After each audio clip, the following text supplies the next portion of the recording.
Leon's locker room. Well, you know how we do it after every Bears football game. My man, Jerry Azumah, a.k.a. the Chancellor of Haberdashery.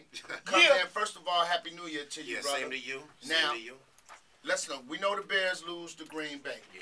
How significant was this, though? Because the Bears could have went undefeated in the division and sent a message to everybody going into the playoffs. It could have been sent out, but you know what? Unfortunately, it didn't happen.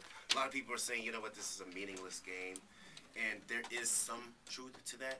But you know what? It's still a rival. It's still the Green Bay Packers, 181 years of meeting each other.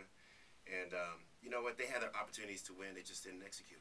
All right. Now, I always say this, and I get crucified on it. You know, we're always on Twitter chatting back and forth on Sundays watching the game. And I always say I've yet to see the Bears put together a complete game. Right. This week, total opposite of last week. Yeah. Defense came to play. What's going on with the offense? Well, there's positives and negatives. You know, on defense, the positive that we could take away is the fact that, you know, they're able to hold them to 10 points. So the past couple of weeks, the Bears have been giving up a ton of yards and a ton of points, which is totally unacceptable moving forward. And then on offense, you know, they were able to establish a run. Forte got his 1,000 yards. But they weren't able to connect to, like, people like Johnny Knox, you know, that made a difference in the last couple of games. And, you know, Cutler had a couple of turnovers, which is just basically, you know, unacceptable moving forward. So, and he was trying to make, in all fairness, he was trying to make plays late in the game. On the last turnover, he was trying to make a play. True, but I mean, if he were to hit his targets, then we could be talking possibly about something different right now. But it didn't happen, and right now it's all about a season where it's one and done. So they have to basically focus all their attention on executing and making the right plays. All right, now I'm looking at the wild card playoff games. You're going to have the Saints versus the Seahawks and the Packers versus the Eagles. Out of those four teams, which one scares you? Which one scares me? The most. If the Bears have to play. You know what? I would probably have to say the Saints. You know what I mean? Because they're a high-powered offense. They're pretty strong on defense.